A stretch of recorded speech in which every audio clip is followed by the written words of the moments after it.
So hello everyone. कक्षा 12 को सामाजिक अध्ययन तथा जीवन उपयोगी शिक्षा अन्तर्गत आज पनि एउटा नयाँ विषयवस्तु लिएर म प्रस्तुत भइसकेको छु र आजको यस भिडियोमा चाहिँ हामीले एकाइ 4 अन्तर्गत रहेको समाजको विकास र दर्शन नामक एकाइको बारेमा छलफल गर्न गइरहेका छौँ र यस भिडियोमा चाहिँ मैले जुन यो एकाइ 4 सँग सम्बन्धित सम्पूर्ण 5वटै पाठको मूल विषयवस्तुको बारेमा चर्चा गर्नुका साथसाथै सम्पूर्ण 5वटै पाठको अभ्यासमा रहेका सम्पूर्ण प्रश्नहरूको समाधान अर्थात् उत्तर लिएर प्रस्तुत भइसकेको छु। त्यसैले भिडियोलाई चाहिँ कुनै पनि ठाउँमा स्किप नगरेर कन्टिन्युसली हेर्नुभयो भनेपछि यो जुन एकाइ 4 सँग रिलेटेड सबै पाठको एउटा कम्प्लिट प्याक्ड इन्फर्मेसन चाहिँ एउटा भिडियोबाट पाउन सक्नुहुन्छ। त्यसैले चाहिँ भिडियोलाई कन्टिन्युसली अन्त्यसम्म हेरिदिनु होला र बिचमा नोट भएको अवस्थामा चाहिँ हजुरले स्क्रिनशट पनि लिन सक्नुहुन्छ। र अब कुनै ढिला नगरी हामी पहिले चाहिँ पाठहरूको विषयवस्तुको बारेमा छलफल गर्छौँ, जसले गर्दा हजुरले आफ्नो स्वअध्ययन गरेर पनि पाठलाई बुझ्न सजिलो हुन्छ र पछि आउने प्रश्न उत्तरमा पनि हजुरको एउटा कन्सेप्ट त्यहाँ चाहिँ बिल्डअप हुने भएकाले पहिले चाहिँ पाठको छलफलबाट नै अघि बढ्छौँ। पहिलो पाठ रहेको छ वर्तमान विश्वका सामाजिक विविधता र विशेषता भन्ने पहिलो पाठ रहेको छ, अर्थात् जुन अहिलेको सोसाइटी छ, अहिलेको समाज छ, त्यसमा के कस्ता विविधता छन् र त्यो विविधताका विशेषताहरू के हुन् भन्ने कुराको बारेमा अध्ययन गर्छौँ। यसको पाठ्य भन्नाले अब विषयवस्तुको छलफल गर्दा चाहिँ हामी पहिले पढ्छौँ धार्मिक आस्थाजन्य विविधता। पहिले त्यो विविधताको बारेमा अध्ययन गर्छौँ, जसमा चाहिँ हिन्दू अनि बौद्ध, इस्लाम, क्रिस्चियन, किराँत, जैन यी विभिन्न धर्महरू र तिनको विभिन्न धार्मिक आस्थाहरूको विविधताको बारेमा चाहिँ अध्ययन गर्ने गर्छौँ। उदाहरणका लागि जस्तै एउटा हिन्दू हिन्दू एउटा धर्म हो भनेपछि त्यही हिन्दू धर्मभित्र पनि फरक धार्मिक आस्थाहरू चाहिँ रहने गर्छन्। जस्तै उदाहरणका लागि चाहिँ कसैले शिव भगवानलाई आफ्नो प्राइम गड अर्थात् मेन गडको रूपमा पुज्ने गर्छ भनेपछि कसैले चाहिँ विष्णु भगवानलाई चाहिँ आफ्नो प्रमुख देवताको रूपमा चाहिँ पुज्ने गर्छन्। त्यस्तै किसिमको विभिन्न धार्मिक आस्थाजन्य चाहिँ बौद्ध, क्रिस्चियन, इस्लाम धर्म पनि देखिने गर्दछ। अनि त्यसै गरी धार्मिक आस्थाजन्यपछि हामी प्रजाति र जातिको विविधताको बारेमा अध्ययन गर्छौँ। त्यसै गरी भाषिक विविधता के कस्तो रहेको छ वर्तमान विश्वको समाजको बारेमा। त्यसै गरी सांस्कृतिक विविधता के हो, संस्कृतिमा के विविधता रहेको छ। त्यसै गरी कलामा के फरकपन रहेको छ। संसारका हरेक मुलुकमा सबै एकै किसिमको कला, एकै किसिमको संस्कृति त अवश्य पनि छैन हो, त्यस्तो विविधता के छ त्यसको बारेमा चाहिँ हामीले छलफल गर्नुपर्ने पर्छ। र अर्को विषयवस्तु यही नै रहन्छ कि वर्तमान विश्वमा विविधताको एक झलक भनिएको छ, अर्थात् विश्वलाई एकैपटक हेर्दाखेरि त्यहाँ कस्तो किसिमको विविधता पाइन्छ भन्ने कुरालाई पनि यहाँ अध्ययन गर्नुपर्छ। त्यो पनि एउटा मूल विषयवस्तु रहेको छ। त्यसै गरी हामी अब दोस्रो पाठतर्फ अघि बढ्दा दोस्रो पाठमा चाहिँ सामाजिक सम्बन्धहरूको विकास कसरी भयो, जस्तै अहिले हामी परिवार अनि विभिन्न नाता सम्बन्धहरू विकास भएका छ। एउटा सामान्य परिवारदेखि टोल, अनि त्यसपछि हामीले गोत्र भन्छौँ होइन, एउटा गोष्ठीलाई गोत्र भनिन्थ्यो पहिलेको समयमा। त्यसपछि समुदाय, अनि अब जिल्ला हुँदै अब विभिन्न राष्ट्रहरू, एउटा त्यो सम्बन्ध विकास भएको छ। त्यो सम्बन्ध कसरी विकास भयो र सामाजिक अन्तर्निर्भरता अर्थात् समाजमा बसिसकेपछि एउटा व्यक्ति अर्को व्यक्तिसँग चाहिँ निर्भर हुनुपर्ने अवस्था हुन्छ र त्यही कुरालाई दोस्रो पाठमा अध्ययन गर्नुपर्दछ। अनि अब दोस्रो पाठको अब सम्बन्धहरूको विकासमा चाहिँ हामीले व्यक्तित्वका आधारहरू अध्ययन गर्नुपर्छ। त्यसै गरी व्यक्तिका कर्तव्यहरू के हुन् र त्यसको अधिकारको बारेमा पनि छलफल गर्नुका साथसाथै एउटा व्यक्ति परिवारसँग बसेपछि, परिवारको सम्बन्धमा रहिसकेपछि पारिवारिक आदर्शहरू के हुन्छन् भन्ने कुराको बारेमा पनि दोस्रो पाठमा चाहिँ अध्ययन गर्नुपर्छ। र यी सबै पाठहरूको बारेमा चाहिँ हामीले प्रश्न उत्तरको बारेमै भावहरू चाहिँ त्यहीँबाट निचोड चाहिँ त्यहीँबाट निकाल्ने नै छौँ। त्यसै गरी पाठ 3 मा रहेको छ जीवन दर्शन, सामाजिक मूल्य मान्यताहरू र सामाजिक व्यवहार चाहिँ एकाइ 4 को पाठ 3 रहेको छ। यसमा चाहिँ विशेष गरी हामीले दर्शनको बारेमा अध्ययन गर्छौँ, जो चाहिँ हामीले पहिलो एकाइको दोस्रो पाठमा पनि अध्ययन गरिसकेका छौँ। हजुरले त्यहाँबाट आफ्नो कन्सेप्ट लिनु भएको छ भनेपछि यो पाठ चाहिँ एकदमै धेरै सजिलो हुनेछ। त्यसै गरी हामी विश्व दृष्टिकोणको बारेमा पनि अध्ययन गर्नुपर्छ, अर्थात् हामीले विश्वलाई कसरी हेरिरहेका छौँ। जस्तै मैले विश्वलाई हेर्छु भनेपछि विश्वमा अहिले धेरै प्रविधिको विकास भइरहेको छ भनेर त्यो मेरो एउटा भिजन भयो। यदि अरू कसैले हेर्न सक्छ विश्वमा अहिले सबै के भइरहेको छ, विनाश भइरहेको छ, विज्ञान र प्रविधिले गर्दा विनाश भइरहेको छ, त्यो एउटा अर्को विश्व दृष्टिकोण भयो। त्यसरी विभिन्न विश्व दृष्टिकोणको बारेमा अध्ययन गर्नुपर्ने छ। अनि त्यस सँगसँगै जीवन दर्शन भनिएको छ, अर्थात् आफूले आफ्नो जीवनलाई चलाउनका निम्ति के कस्तो मूल्य मान्यता छ, के कस्तो आदर्शहरूलाई चाहिँ फलो गर्ने गर्छौँ, त्यसलाई चाहिँ जीवन दर्शनको रूपमा चाहिँ अध्ययन गर्नुपर्ने छ। र अन्त्यमा चाहिँ समतामूलक विश्व दृष्टिकोण भनेको बारेमा चाहिँ हामीले छलफल गर्नुपर्छ। त्यसै गरी पाठ 4 मा चाहिँ दैनिक जीवनमा दर्शनको उपयोगिता भनिएको छ, अर्थात् हामीले दर्शनको आवश्यकता किन पर्छ। दर्शन भन्नाले फिलोसफी, कुनै पनि ज्ञानका कुरा जसले जीवन, जगत, प्रकृति, ईश्वर होइन, जसलाई हामीले इमेजिन गर्न सक्छौँ, जो चाहिँ हाम्रो म्याटेरियलिस्टिक अर्थात् जुन हामीले देख्ने भन्दा धेरै बाहिरका कुराहरू हुन्छ नि, त्यसलाई पनि एक्सप्लेन गर्न सक्ने एउटा शास्त्रीय विधालाई चाहिँ हामीले दर्शन भनेर बुझ्ने गर्छौँ। र त्यो दर्शनको चाहिँ हाम्रो जीवनमा उपयोगिता के रहेको छ, जीवनमा हामीलाई दर्शन किन आवश्यक पर्छ भन्ने कुराको बारेमा पनि पाठ 4 मा चाहिँ छलफल गर्ने नै छौँ। र पाठ 5 मा अन्तिममा चाहिँ हामी समुदायमा आएका परिवर्तन र सामाजिक रूपान्तरणको बारेमा चाहिँ छलफल गर्नेछौँ। अर्थात् अहिले समाजमा अब जस्तै अब बढ्दो शिक्षा र सूचनामा पहुँचमा वृद्धि भएको छ। त्यसै गरी अब वैचारिक विस्तारमा सहजता आएको छ, अन्तर्राष्ट्रिय संस्थाहरू खुलेका छन्, खुला बजार अर्थतन्त्र भएको छ। त्यसै गरी अब सामाजिकरण र संस्कृतिकरणमा चाहिँ एउटा परिवर्तित प्रवृत्ति देखेको छ। यसै चाहिँ समुदायमा यी परिवर्तन आएका छन् र समाज चाहिँ कसरी रूपान्तरण भइरहेको छ भन्ने विविध पक्षको बारेमा चाहिँ पाठ 5 मा छलफल गर्ने नै छौँ। र यी विविध जुन मैले अहिले छलफल गरेको कुरालाई चाहिँ हामीले प्रश्न उत्तरको मार्फतबाट चाहिँ त्यस कुरालाई चाहिँ निचोड निकाल्ने नै छौँ। र यदि हजुरलाई एकाइ 4 को कुनै पनि पाठसँग डाउट हुन्छ भनेपछि, कन्फ्युजन रहन्छ भनेपछि अभियसली कमेन्ट सेक्सनमा त्यो पाठको नाम उल्लेख गर्नु होला अथवा त्यो कुरालाई लेख्नु होला। मैले चाहिँ त्यो भिडियो त्यो पाठसँग रिलेटेड भिडियो चाहिँ त्यो कन्सेप्ट अथवा त्यो कन्फ्युजन, त्यो कुनै पनि डाउट छ क्लियर गर्नको लागि त्यो एउटा पर्टिकुलर एउटा पाठको लागि मात्र भिडियो बनाउने छु। त्यसको लागि कुनै पनि कन्फ्युजन भए कमेन्ट सेक्सनमा राख्नु होला। र अब चाहिँ हामी अभ्यासका प्रश्नतर्फ नै अघि बढ्छौँ। र अभ्यासका प्रश्नहरूतर्फ अघि बढ्दा चाहिँ हजुरले स्क्रिनसट लिनुभन्दा पहिले चाहिँ कन्सेप्ट पनि बुझ्नु होला, जसले गर्दा चाहिँ त्यो एन्सर हजुरले आफै पनि मिलाएर लेख्न सक्नुहुन्छ र पछि इक्जामको बेला झट्टै याद पनि आउने गर्छ यदि हजुरले कन्सेप्ट बुझ्नु भएको छ भने। त्यसैले अब चाहिँ हामी पाठ 1 को प्रश्न उत्तरतर्फ नै अघि बढ्छौँ।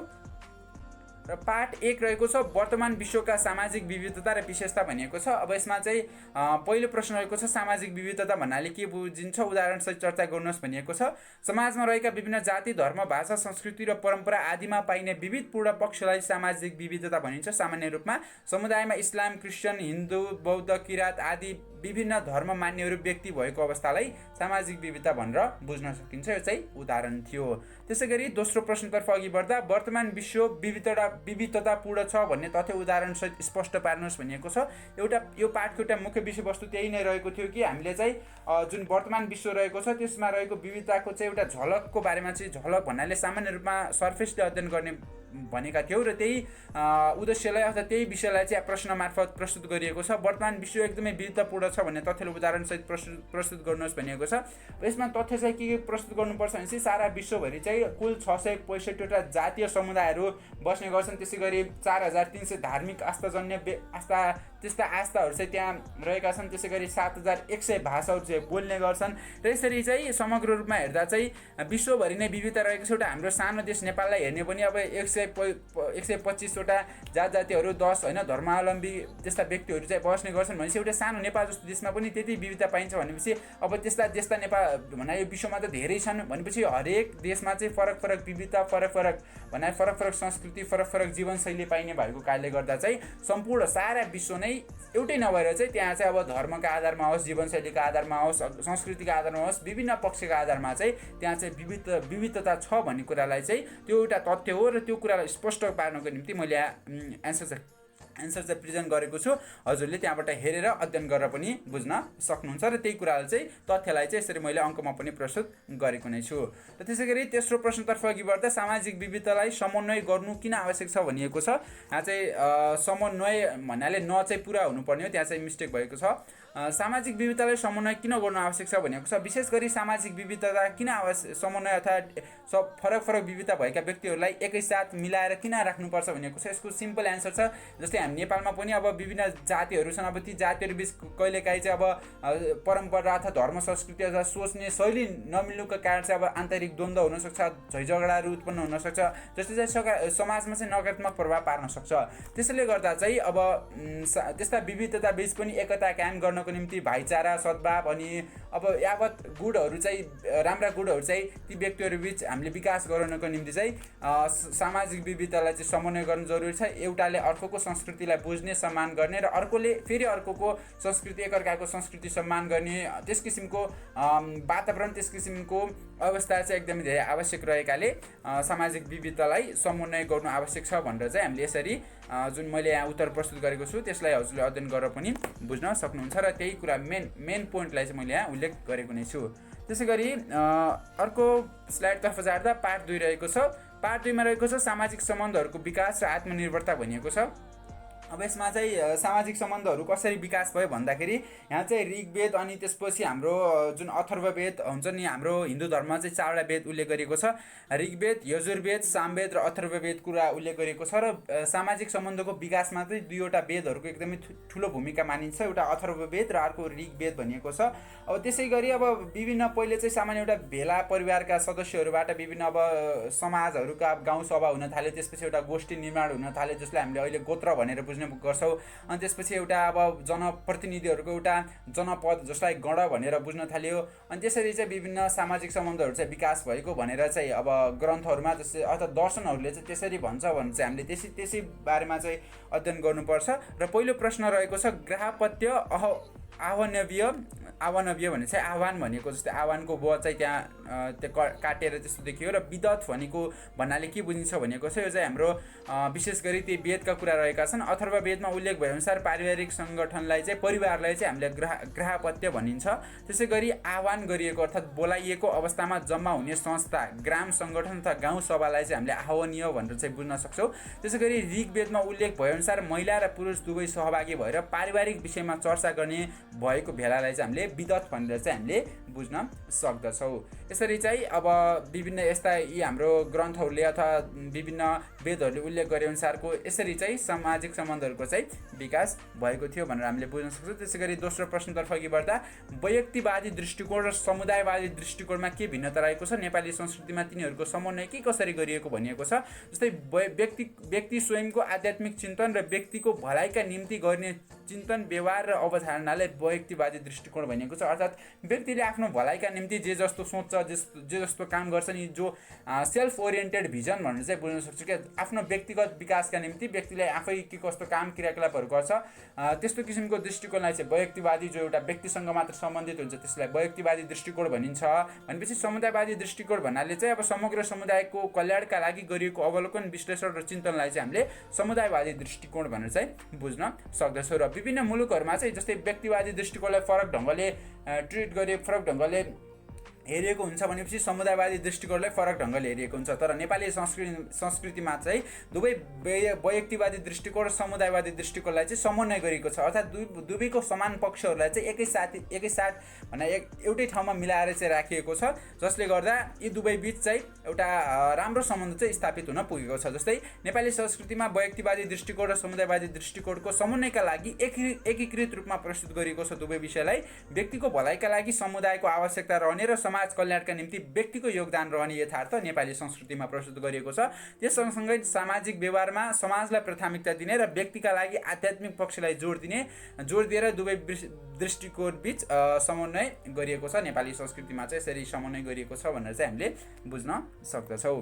त्यसै गरी तेस्रो प्रश्न रहेको छ सामाजिक आत्मनिर्भरता भनेको अन्तर्निर्भरता भनेको छ, अर्थात् सोसियल इन्टरडिपेन्डेन्स भनेर बुझ्न सक्छौँ। अर्थात् समाजमा बसिसकेपछि हामी एउटा व्यक्ति अर्को व्यक्तिसँग भर पर्नुपर्छ। सामान्य रूपमा त्यही बुझ्दा हुन्छ। अन्तर्निर्भरता आत्मनिर्भरता भन्नाले आफैमा भर पर्ने, परनिर्भरता भन्नाले अरूमा भर पर्ने, अन्तर्निर्भरता भन्नाले एउटा व्यक्ति चाहिँ अर्को व्यक्तिमा भर पर्नुपर्ने अवस्था हुन्छ नि, त्यसलाई चाहिँ अन्तर्निर्भरता भनेर चाहिँ बुझ्न सक्छौँ। त्यसै गरी उत्तर प्रस्तुत गर्दा चाहिँ समाजमा बस्ने व्यक्तिहरू आफ्नो आवश्यकता पूर्ति गर्न र लक्ष्य प्राप्तिका लागि अरू व्यक्तिमा भर परेर गरिने दोहोरो सहयोग र सहकार्यले नै सामाजिक अन्तर्निर्भरता भनेर बुझ्न सक्छौँ। उदाहरणका लागि कृषक र व्यवसायीको सम्बन्ध, उपभोक्ता र व्यापारीको सम्बन्ध सामाजिक अन्तर्निर्भरता अन्तर्गत चाहिँ पर्ने गर्दछन्। र अब चाहिँ हामी नेक्स्ट स्लाइडतर्फ अघि बढ्दा पार्ट 3 रहेको छ।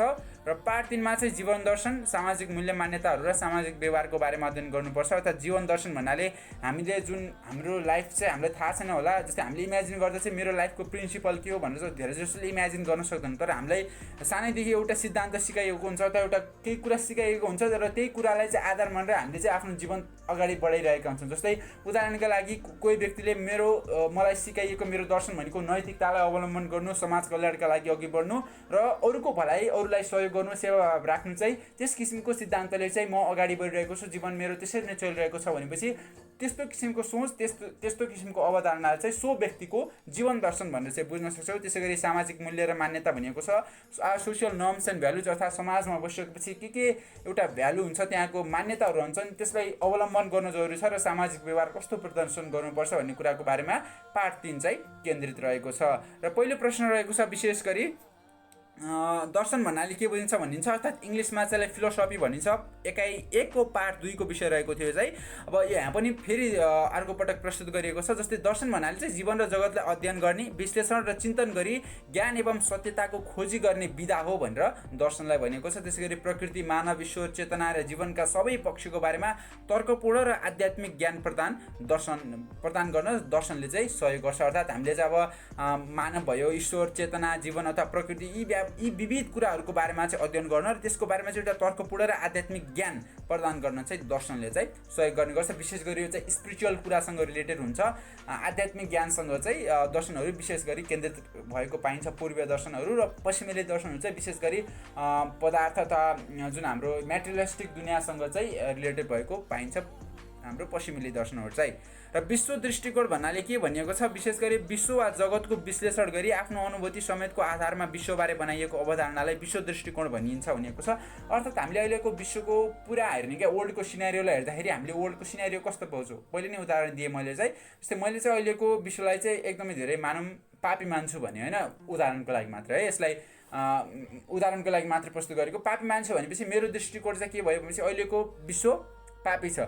र त्यस्तो किसिमको दृष्टिकोण मैले कसरी सिर्जना गरेँ भनेपछि मैले चाहिँ आफू वरिपरिको समाज हेरेँ, आफू वरिपरिको समाज हेर्नुका साथसाथै विभिन्न देशका अवस्था हेरेँ, अनि अरू बाहिरी मुलुकमा के कस्ता घटनाहरू भइरहेका छन् हो विभिन्न पक्षहरूको बारेमा मैले अध्ययन गरेँ, विश्लेषण गरेँ र त्यहाँबाट एउटा निष्कर्ष निकालेँ कि अहिलेको विश्व चाहिँ एकदमै पापी बनेको छ भनेर चाहिँ मैले त्यहाँ एउटा त्यस्तो किसिमको निष्कर्ष निकालेँ भनेपछि त्यो चाहिँ मेरो दृष्टिकोण भयो, विश्वप्रति चाहिँ त्यो मेरो दृष्टिकोण भयो र यसलाई नै विश्व दृष्टिकोण भनेर चाहिँ बुझ्न सक्छौँ। विशेष गरी चेतना प्रदान मानिने, पदार्थ प्रदान मानिने र दुवैको सम्बन्धलाई प्रदान मान्ने विश्व दृष्टिकोणका विभिन्न उदाहरणहरू भनिएको छ। जस्तै एउटा दृष्टिकोण चाहिँ के हुनसक्छ भनेपछि चेतनाले प्रदान मान्ने, अर्थात् नलेजलाई चाहिँ एकदमै धेरै नलेज नै सबभन्दा ठुलो कुरा हो भन्ने एउटा भिजन हुनसक्छ, एउटा दृष्टिकोण त्यहाँ हुनसक्छ। त्यसै गरी पदार्थ प्रदान हो भन्नाले जुन बेसिक निडहरू हुन्छ नि, मेटेरियलिस्टिक निडहरूकै आवश्यकता हो, त्यो आवश्यकतालाई चाहिँ सबभन्दा मुख्य विषय हो भन्ने त्यस किसिमको दृष्टिकोण र दुवै बिच सम्बन्ध छ र त्यो सम्बन्धलाई चाहिँ बुझ्न सक्ने चाहिँ अर्को तेस्रो दृष्टिकोणका,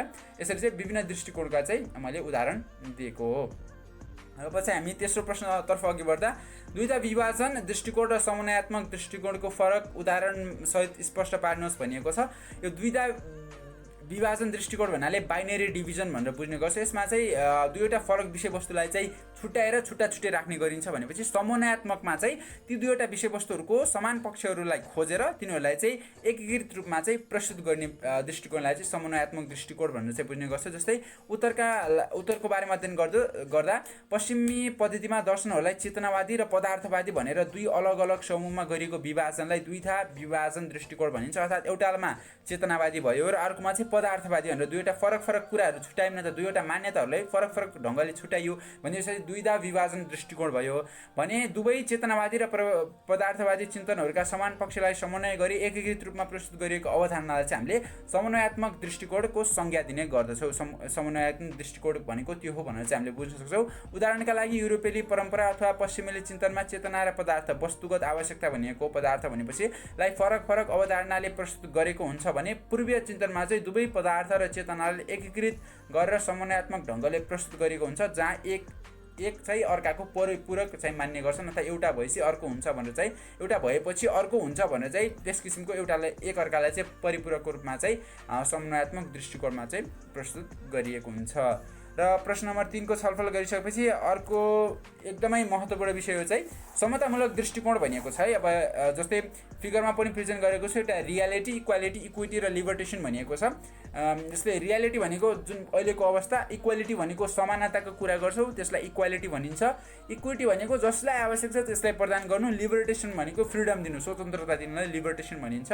अब अहिलेको अवस्था के छ भने रियालिटीमा अब जोसँग शक्ति धेरै छ त्यही नै धेरै माथि गएर म्याच हेरिरहेको छ, हेर्न सक्नुहुन्छ। अब जोसँग केही पनि शक्ति छैन त्यसले चाहिँ म्याच पनि हेर्न पाएको छैन। अब जो चाहिँ मिडल क्लासको छ त्यसले बल्ल केही काम भन्नाले बल्ल तल म्याच हेरिरहेको छ।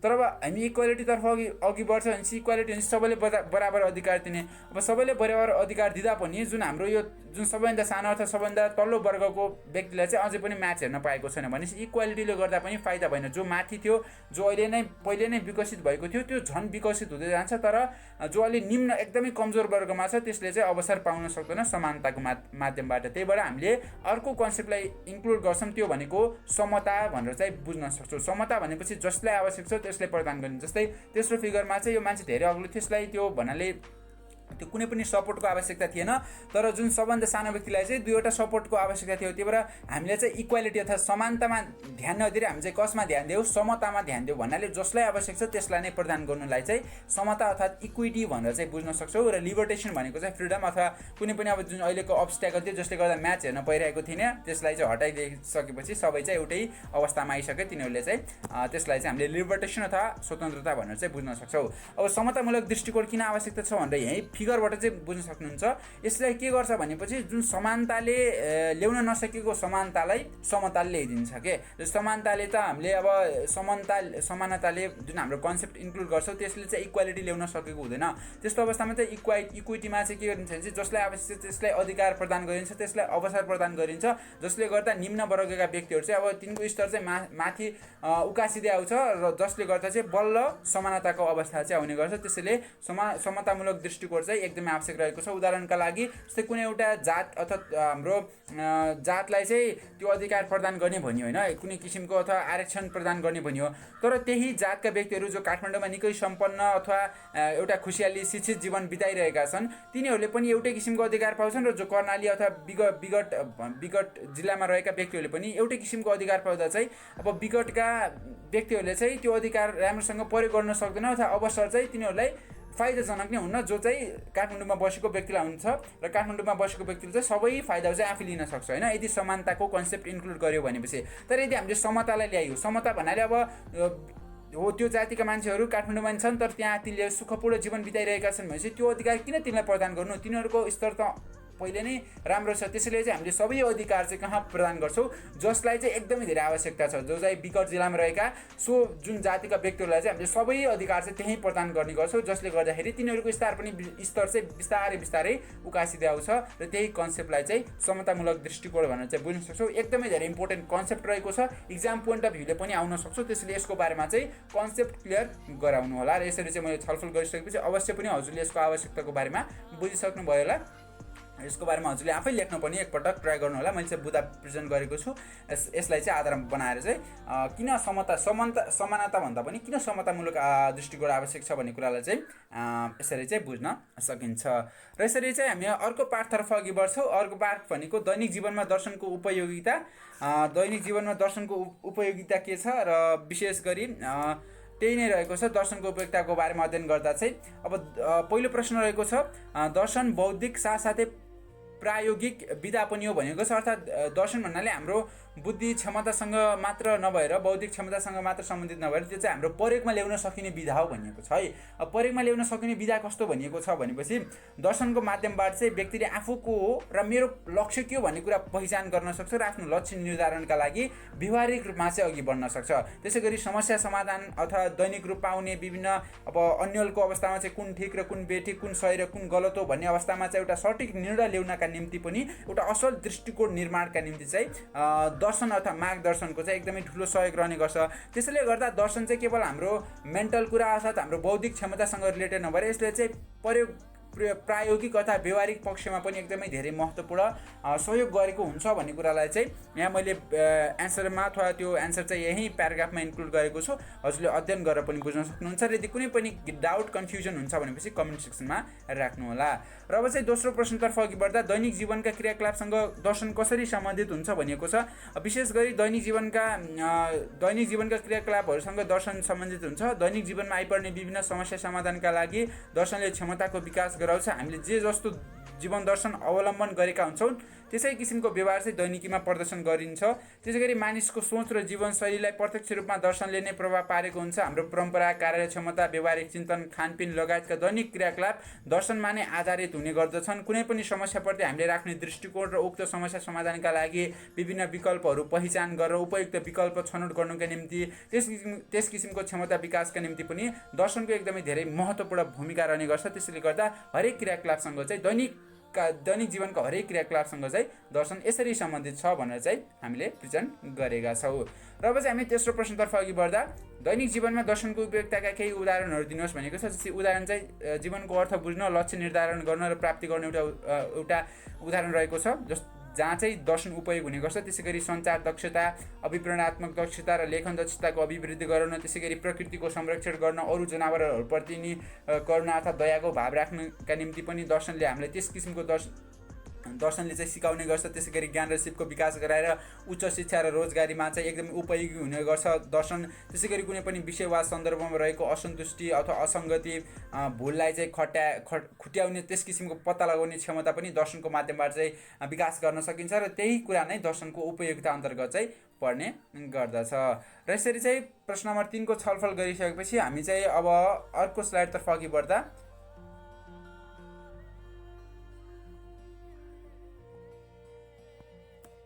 र अर्को स्लाइडमा चाहिँ हामीले पार्ट 5 को बारेमा छलफल गरिरहेका छौँ।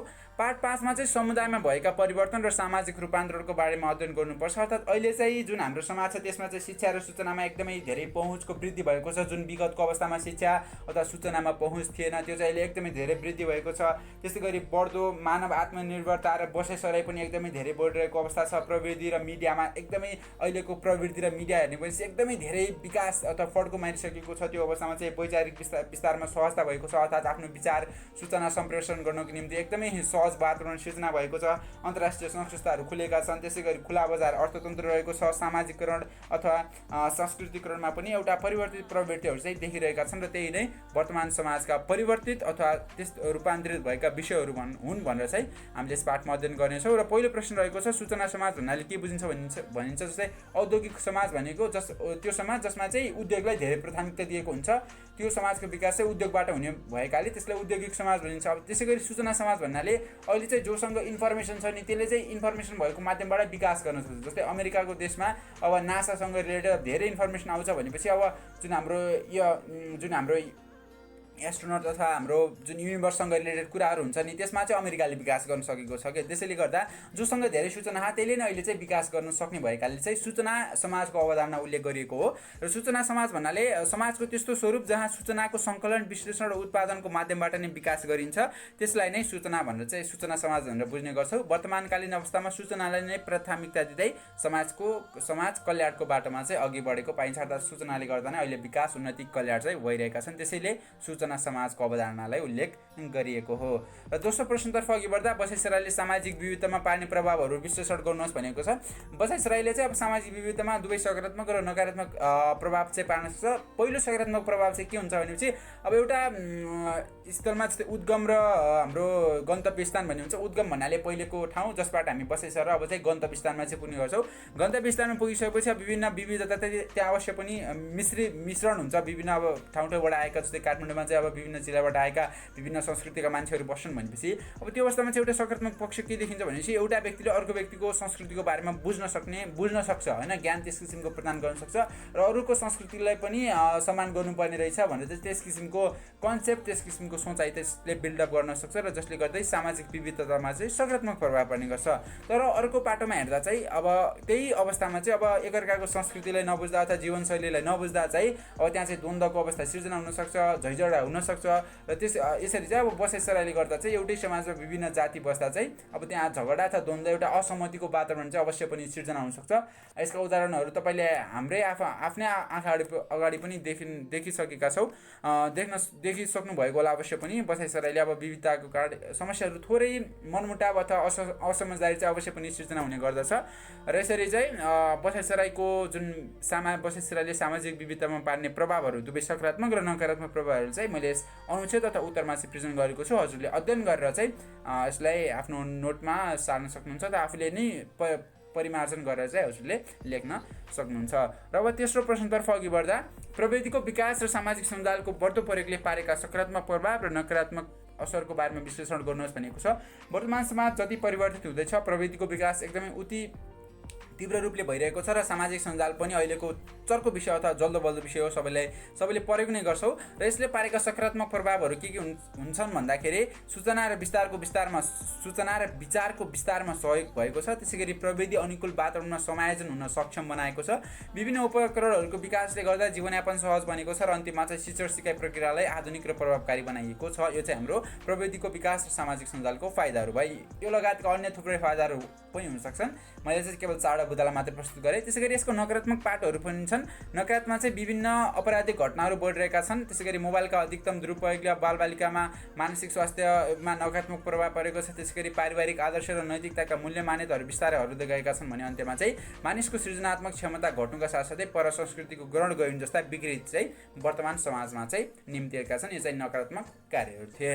र यसरी चाहिँ हामी भिडियोको अन्त्यतर्फ आइसकेका छौँ। हामीले चाहिँ फुल युनिट जुन 4 थियो समाजको विकास र दर्शनको बारेमा सबै कुराहरू, पाठको मूलभाव अनि एकाइले भन्न खोजेको के हो, त्यो सँगसँगै पाठका सम्पूर्ण प्रश्नहरूको छलफल अथवा त्यसको उत्तर प्रस्तुत गरेपछि हामी चाहिँ पाठको अन्त्यतर्फ आइसकेका छौँ। र म चाहिँ हजुरलाई के जानकारी गराउन चाहन्छु भनेपछि एकाइ 4सँग कुनै पनि एउटा पर्टिकुलर पार्ट अथवा यो निश्चित पार्टसँग मलाई कन्फ्युजन छ भनेपछि हजुरले त्यो पार्ट चाहिँ तल कमेन्ट सेक्सनमा उल्लेख गर्नु होला। म चाहिँ त्यसकै एउटा पार्टको त्यो 1-2 पार्टको बारेमा चाहिँ मैले अवश्य पनि भिडियो बनाउने नै छु। हजुरलाई कन्फ्युजन डाउट छ भनेपछि र यदि कुनै पनि कन्फ्युजन डाउट छैन भनेपछि अवश्य पनि हजुरलाई यो भिडियो एकदमै हेल्पफुल भयो होला भन्ने चाहिँ आशा गर्दछु।